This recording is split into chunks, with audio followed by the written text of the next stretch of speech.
Have you ever been in the position where you found what seems to be the perfect trade setup, so you decide to jump into a trade, and at first it seems to be going okay, but then all of a sudden, the market just completely crashes on you, and you're just left wondering what went wrong? Well, in the majority of cases, the likely issue is that you missed something important on a higher time frame, and this is the most common error that traders make when day trading. They only use one or two time frames for their analysis, which leads them into misunderstanding the context of the larger market structure, which is what actually dictates which moves the market intends to make. So to correct these mistakes, in this video we are going to cover what we call top-down analysis, which will show you how to actually read a chart's market structure on a multi-time frame basis, which will make sure you don't miss any of the important details that you might have previously overlooked, as well as give you the strategies to find the best entries for your trades.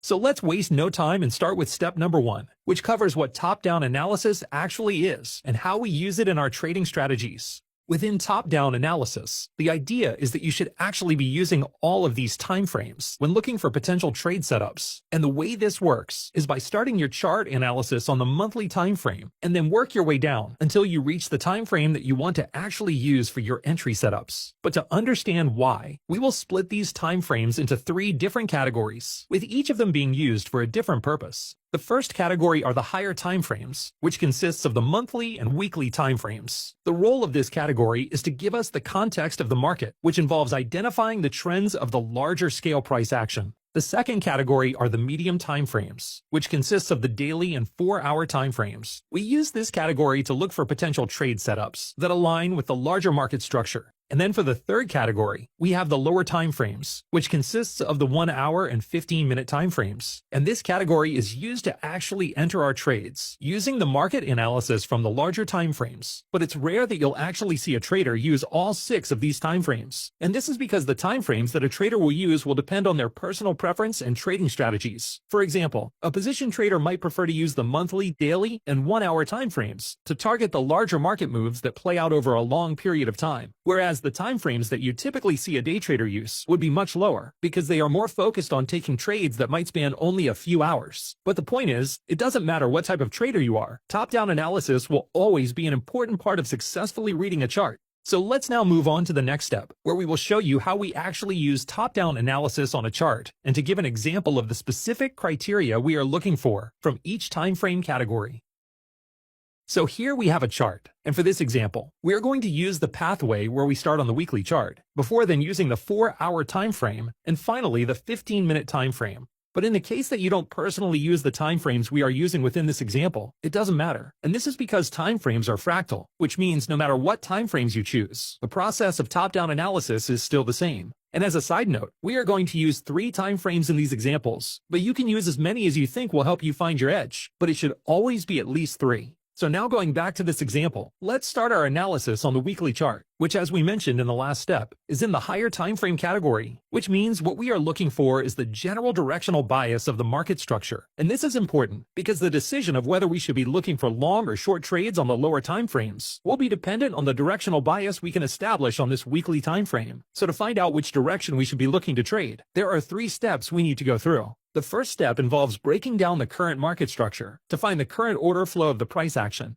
The second step involves identifying the key levels that the market might look to target. And then the third step involves figuring out which key level is the current draw on liquidity by using the context of the PD arrays within the chart structure. So let's go through this process now. Starting with the first step, the method for how we can find the current order flow of the price action is very simple. All we need to do is go through the previous moves of the chart and mark every break of structure and change of character that formed, because this will tell us which direction the market is currently trending. And for this example, we can see that the market is currently bullish, with the most recent move creating a bullish break of structure, which suggests we should be looking for long entries to align with the current uptrend. But this only tells us what the market did previously and not what it intends to do next. So let's now move on to the second step, which involves identifying potential targets. And when we talk about targets, we are referring to any PD arrays on the chart that the market might target to create its next move. And these can be previous swing highs and lows, the wicks of the previous candle, fair value gaps, order blocks, mitigation blocks, or breaker blocks. So with this in mind, we now need to analyze this market structure and look for any PD arrays that we can find. So as a start, we can mark out the previous swing high and swing low levels, as these are the current external range liquidity levels, of which one of them will be the main target for the price action. And if, for example, the upper liquidity level is the level that ends up being broken through, this would create a new bullish break of structure, continuing the uptrend. But on the other hand, if the lower liquidity level was the level that ends up being broken through, then we would see a bearish change of character form that would signal that the uptrend has ended. And as for the other PD arrays, we have the high and low of the previous weekly candle, and then we also have this bullish fair value gap too. So this gives us all of the key information that we need to make a judgment on the market's directional bias. Which moves us on to the next step, which involves looking at the context of the current PD arrays that we have identified, to then form a theoretical narrative for which direction the next move is most likely to take. So the first PD arrays that we can analyze are the previous candles high and low, because these are the most immediate targets. But by looking at these levels without any other context, there's no way to know which level will be attacked. Because even if the market was planning on targeting the external range high, it's possible that the market could first sweep the previous candle's low, before then making the big move up. And this is why it's important to make sure you take the time to identify all of the PD arrays on the chart, because if you miss one, you might miss an important piece of the puzzle. And this is because when we mark out this fair value gap again, if we look closely, we can actually see that the fair value gap was mitigated during the previous candle, which means that if the fair value gap has been respected as an area of support, it's likely that the low of this previous candle is actually the low of this bearish move down, which means in terms of the previous candle's low, it's highly probable that we won't see this level attacked, and instead, the support of the fair value gap has created the start of the next leg up. So with this idea in mind, the narrative that we can lean towards is that the next immediate PD array that will be targeted is the previous candle's high, and then from here, the move will push up to attack the upper external range liquidity level. So with this analysis, we have established a bullish directional bias, which tells us that we should be looking for bullish setups to trade. But remember, this is still only the weekly time frame, which isn't the time frame that we want to use for actually entering our trades. We have only analyzed this time frame to understand the directional bias and to identify the higher time frame targets. But on top of this, our bullish bias can only be validated if we can prove that this weekly fair value gap is actually being respected. So to find confirmation for this, we need to move down into our next time frame, which in this example is the 4-hour time frame. And now going back to what we mentioned earlier on in the video, we know that this 4-hour time frame falls into the medium time frame category, which means what we are looking for within this time frame is a suitable setup that we can use to enter a trade. But more importantly, we also want to look for confirmation that the bullish fair value gap that we found on the weekly time frame is being respected, because that is the confluence that we are using to fuel our bullish trades on the lower time frames. And to do this, we can again go through the same simple process. So the first step is to again analyze the current market structure to see whether this 4-hour price action has created a break of structure or a change of character. And as we can see in this example, the market created a liquidity sweep before then pushing up to create a bullish change of character. And this is very important if we are looking for a bullish setup, because whilst we have a bearish move down on the weekly time frame, this doesn't tell us much about what the market is doing in real time and where exactly it might create a reversal. So by analyzing the market structure of the 4-hour chart, we can see that the price action has now found support and has transitioned from a bearish order flow and into a bullish order flow. And what this means is that our 4-hour market structure is now aligning with the bullish fair value gap that we are targeting on the weekly time frame. But this still isn't where we want to enter a trade. There is still more work to be done from here. And so for the next step, we want to look within this 4-hour market structure for any bullish PD arrays that we can use for our trade setup, like this bullish fair value gap here. But as we can see, it has yet to be tested, which is actually good, because this allows us to prepare and use it as a target for our trade entry. So to summarize what we have done so far, we have used the weekly chart to understand the behavior of the larger market structure by confirming that we are in a bullish trend and that the price is currently sitting within a bullish weekly fair value gap. And then on the 4-hour chart, we have confirmed the price action has created a bullish change of character, signaling that the order flow has now switched from bearish to bullish, which tells us that the market has respected and found support within the weekly fair value gap. And then from here, we have also found a 4-hour fair value gap that we can target for actually entering a long trade. So this means we have completed all the preparation we need to finally move on to our final 15-minute time frame to actually execute our entry. But remember, we are targeting the 4-hour fair value gap for our setup, which means we need to wait for the price to push down and into this area, which after skipping ahead a little, it successfully does. But again, there is still further confirmation that we need in order to enter a trade. And this is because even though we wanted the price to move down into the 4-hour fair value gap, the order flow of the 15-minute time frame is still bearish. So we must again go through the process of analyzing the market structure one last time by waiting for a bullish change of character, as this will be the signal that the order flow of the 15-minute chart is now aligned with both the 4-hour and weekly time frames. And once this has finally happened, all that is left is to find a bullish PD array on the 15-minute time frame to finally enter our trade.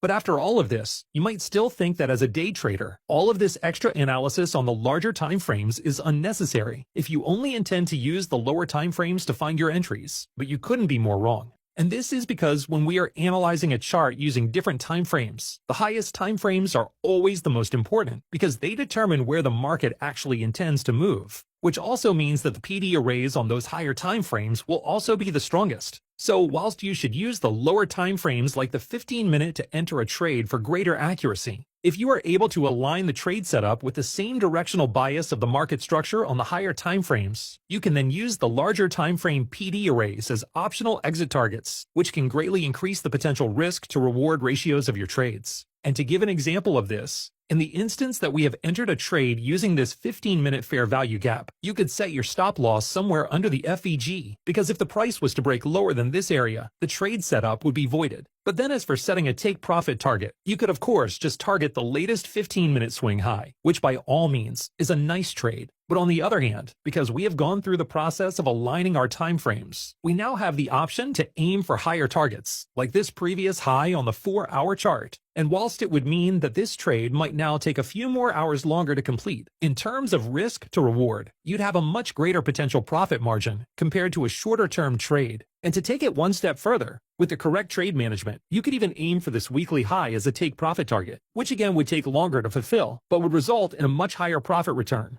So the point is, by using top-down analysis, not only will you find far better entry positions, but you will also have the support of the higher time frame market structures, which in turn gives you the option to aim for much more lucrative take profit targets. But there are also other ways that we can use top-down analysis, which takes us on to the next step, which involves looking into how we can use top-down analysis on the lower time frames to determine whether an attack on liquidity is creating a liquidity run or a liquidity sweep. So here we have another example of a chart, and this time we are using the daily time frame. And the first thing you might have noticed is that this previous liquidity level is currently being attacked. But with only using the daily chart, we have no idea which way the market will actually go, because it has the possibility to either push up and create a liquidity run, or it could push down, which would confirm the liquidity sweep. But there is actually a way that we can determine what the market is going to do before the move actually plays out on this daily chart. And this involves understanding how time frames truly work. So when we do our analysis, we start with the highest time frame because it dictates which direction the market intends to go. And then from here, we work down, looking for a setup and entry that aligns with the stronger market trends. But on the other hand, let's say all three of our time frame categories were bullish, and then we reach an area in the market where we suspect a reversal might occur. In order for a true reversal to play out, we would need to confirm that the market structure of the highest time frame has turned bearish. But in reality, in order for the highest time frame to switch from bullish to bearish, the first signal will always be found in the lowest time frames. And from there, if the bearish momentum is strong enough to cause a reversal, that's when we would see a chain reaction reflected in the medium time frames, and then finally the larger time frames. Which means in the case of our highest time frame being the daily time frame, we can actually use the 1 hour and 5 minute time frames to confirm a reversal is taking place before it has been made evident on the daily time frame itself. And to explain exactly what is meant by this, we will show it using this attack on liquidity on the daily chart. And so the first thing we want to do is lay out the charts of our medium and lowest time frames, which in this case are the 1 hour and 5 minute time frames. And then from here, we will again want to go through the process of top-down analysis to understand the market structure of these time frames, which will tell us exactly what the market is doing within this daily candle. So starting with the 1 hour chart, if we look at the price action with the context of the daily liquidity level, we can see exactly where in the day the market pushed over it, as well as where it later pulled back under. But this information alone doesn't give us the true context of the market structure we are looking for. Instead, we need to analyze the market's order flow to understand which directional bias is currently being respected. And we can do that by breaking the price action down piece by piece. So earlier in the day, we can see that the market created the daily low before then creating a strong bullish move up, resulting in a bullish break of structure, which then peaked at the high of the day. But after this, the market then pushed down and created a swing low, which at the time could have just become a retracement for the next leg up. But when the market did go on to push back up, instead of continuing higher, it actually found resistance in this bearish FEG, which ended up pushing the price down and past the latest swing low, which resulted in a bearish change of character. So at this point, the market order flow of the 1-hour time frame has now switched to bearish, and now all we have left is this bullish candle, which is currently attacking this bearish FEG. And because we have confirmed that the order flow of this time frame is now bearish, we can presume that this fair value gap is being respected. But the point of this video is to show that we don't have to just presume. Instead, we can just continue our top-down analysis process by now looking at the 5-minute chart. And by again going through the same process of analyzing the price action, we can see exactly where the market created a reversal in its order flow with this bearish change of character, which then followed up by respecting this bearish fair value gap, before then creating the next bearish move down, resulting in a new bearish break of structure. So now, after doing this quick analysis, we have now confirmed that the order flow of the 5-minute chart is bearish. And in the process of this, we have also confirmed that the market is currently respecting the hourly bearish fair value gap.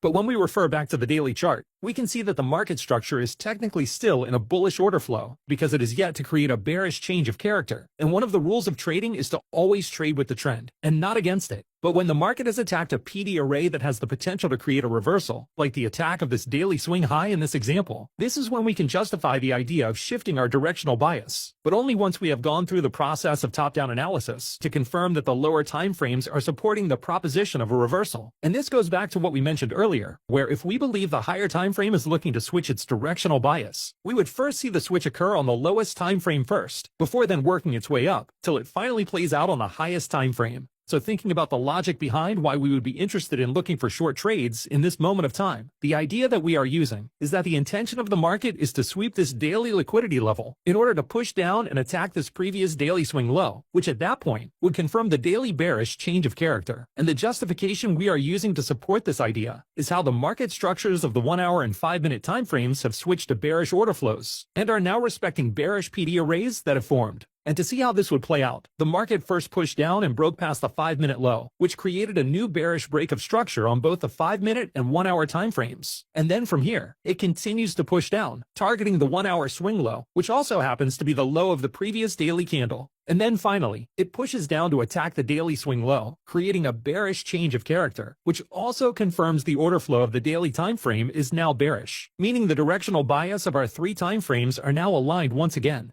So when it comes to top-down analysis, we always start with our chart analysis on the highest time frames to identify the larger PD arrays that the market is targeting. And with this knowledge, we can then work our way down in time frames to find a suitable setup for entering a trade, so long as it aligns with our higher time frame bias. And then once we are in a trade, because we have gone through the process of making sure our time frames are aligned, we can then manage it on the lowest time frame, with the option to work the trade into more lucrative targets on the higher time frames. But the emphasis should always be on making sure your time frames are aligned. And this means in the case of looking for long trades, you want to make sure your time frames are aligned on a bullish directional bias. And as for short trades, you want your time frames to be aligned to a bearish directional bias. But if you have gone through the process of top-down analysis and your time frames are mismatched when it comes to the directional bias, this is where you would want to avoid entering trades, because there is no definitive narrative for which direction the market is looking to go.